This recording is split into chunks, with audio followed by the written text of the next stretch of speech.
Hi guys, welcome again. My name is Oweshan Shane, the presenter from our Kenge network. Welcome again to this show, this Kenge show with Dr. Cynthia. Hi. Thank you guys for your constant views. Thank you guys for your constant likes and comments on videos. Thank you so much. We appreciate you. And as we promised, that for every Fridays in April, we'll be dishing out content on Kenge. And we still have Dr. Cynthia here with us in the studio. So today we will be talking about binocular vision dysfunction. I've been talking about refractive error before now, and actually told you the effects, the meaning of refractive error, the effect, the symptoms, the solutions to this error. And today we'll be linking it up with binocular vision dysfunction because there's actually a correlation between both. So today our professional optometrist is still here with us and she's going to be enlightening us on this topic. We'll be right back. Let's take a short break.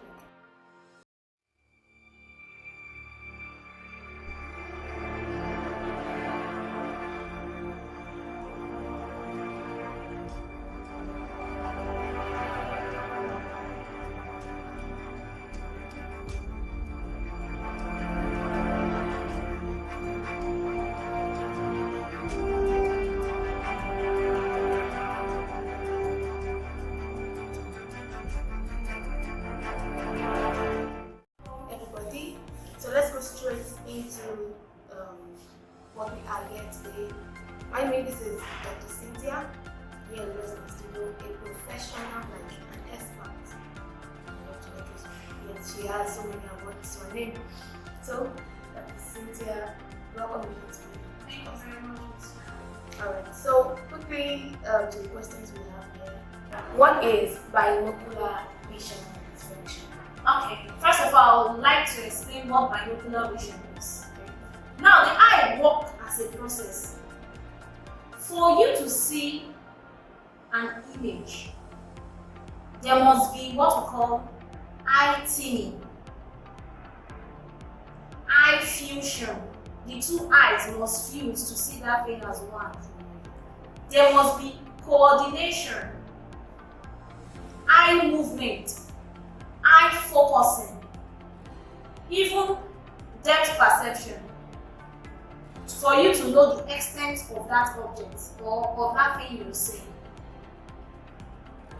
When there is an abnormal binocular vision, it is now termed as binocular vision dysfunction. Binocular vision is the alignment of the eyes to produce a clear, focused image to the brain. When there is no alignment, there is now a misalignment. The eyes can no longer produce a clear focused image to the brain because one eye will be sending one information, the other eye will be sending one information. That's two different information that is being sent to the brain and it will not appear clear. Now, there are children we see we call half-glass eye. Half-glass eye is termed crossed eye or also known as strabismus. It is also a form of binocular vision dysfunction. If you know what children go through, children with binocular vision dysfunction, if you know what they go through, you will not want to be in their shoes. And a lot of us, in fact, majority of the eye care practitioners, we have shifted our hands away from this particular problem. The reason is because binocular vision dysfunction, the symptoms, they fall as refractive error. The patient might tell you, I'm having headache, I'm having this. They have the same signs and symptoms. They have the same symptoms as refractive error. So you might think that it is a glass thing. Because binocular vision dysfunction, binocular vision on its own has its own separate kind of test that is being carried out, different from the normal routine eye check. Yes, it is a special test. And we at Wing Vision, this is where we love to explore ourselves. Because we meet these children, we see them all the time, we come in contact with them, and we don't fail to help them. Because this is what we do.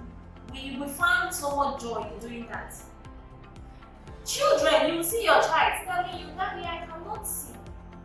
If I am looking at something, I don't know, the thing is doubled. Or Daddy, if I'm writing, my writing keeps jumping. I cannot even focus on. You say you are playing. It's because your friends are doing same thing. That's why you are forming it. The child is not forming. Some things are going on with the child. So this is what binocular vision dysfunction is all about. Misalignment of the eyes.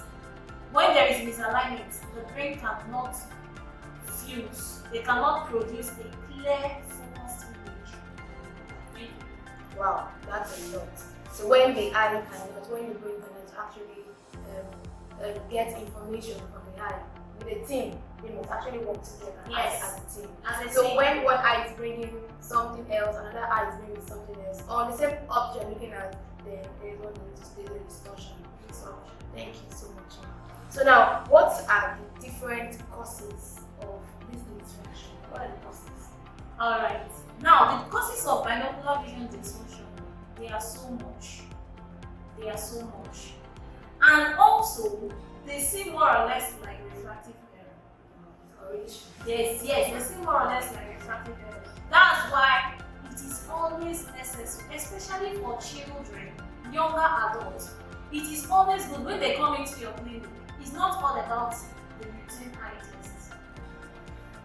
Take time to find out a lot of things so that you can be able to detect, oh, there's a binocular vision dysfunction in this child, just that, and be able to do a regimen for them. The causes: near point stress due to prolonged near task.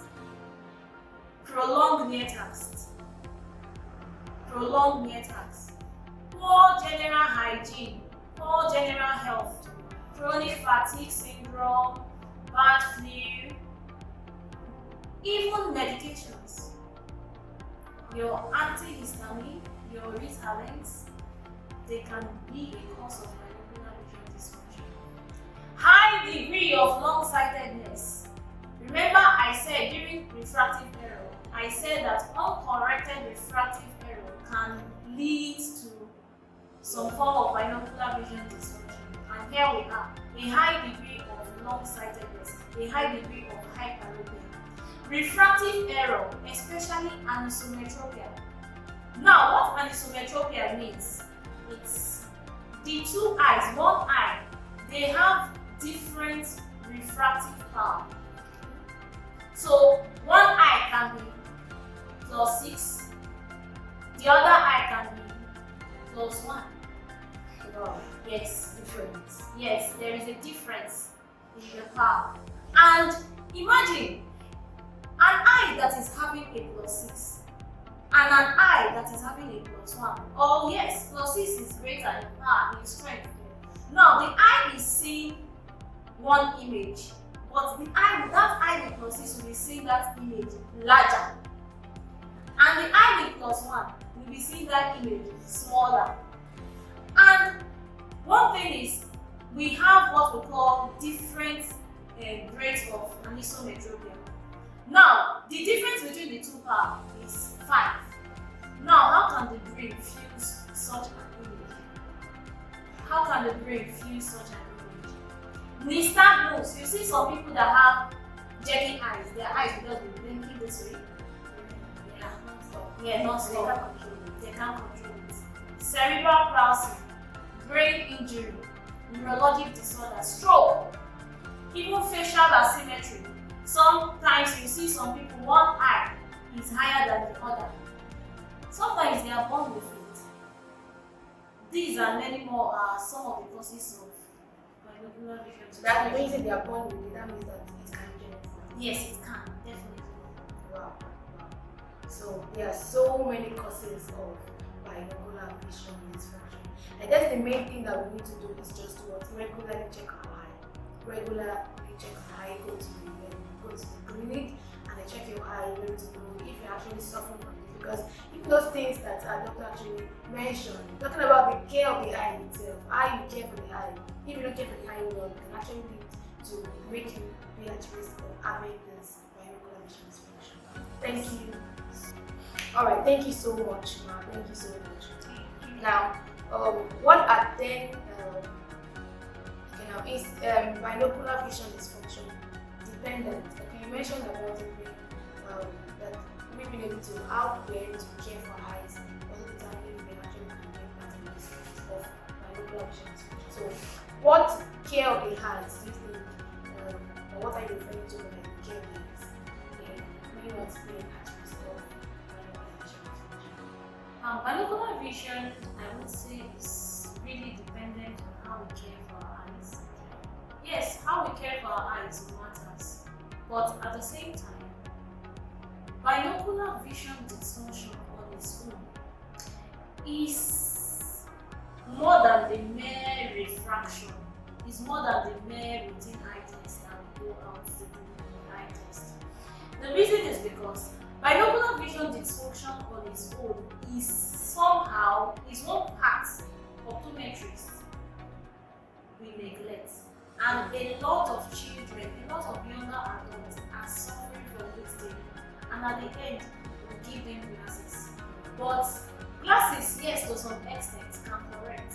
But treating the underlying factor is the key. So it's not just all about how we care for our eyes, but more still, going for a routine check. Not just going for a check.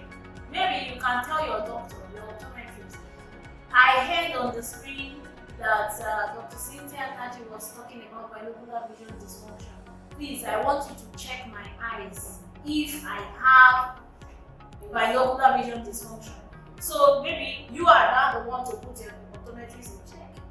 Yes, it's necessary. So that's why if you're in Port Harcourt, you need to wash down to main vision because they actually have the experience you need to actually give you the solution in your hands. Alright, next, before we go to the next question, let's take a quick break. When we come back, we'll wrap it up.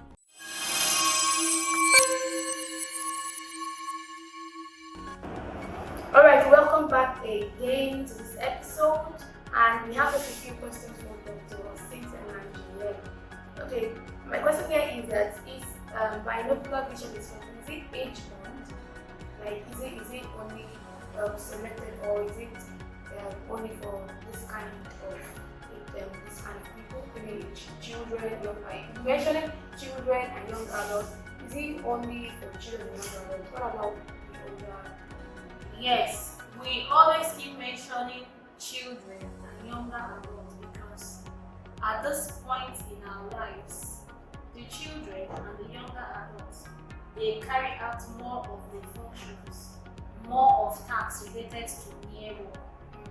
You can't expect a man of 60 years to keep reading as much as he was reading when he was 20 years old.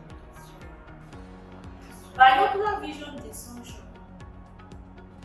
normally affects children, younger adults. Know that the aged cannot have it. They can have it, but the therapy might not really be so effective as compared to the children and younger adults. And for children, depending on the age of the child, it has to be if the child is not going for corrective measures, being glasses, the child is not going for refractive surgery, the child is now, the last option will be vision therapy. And for vision therapy to take full effect, which is what we do here at Vision, for it to take full effect, the child must be somebody that communicates well, like the child has grown up to at least 6, 7, 8 years of age, so that he or she can be able to understand this is this, this is this. But it doesn't work well for children below that age, except the child, they will do the other measures. Thank you so much. You heard it yourself. That's actually more. We actually have to focus on this age range because they actually the one that do more activities near work. Alright. Thank you so much, Dr. Kenge, for bringing me here this time of this episode of my Dr. Cynthia. Alright, so we'll meet you again next week. If you have questions, please do well to drop your questions, suggestions, and everything in the comment section below. To be coming your way again next week, I want you to check your eye. Alright.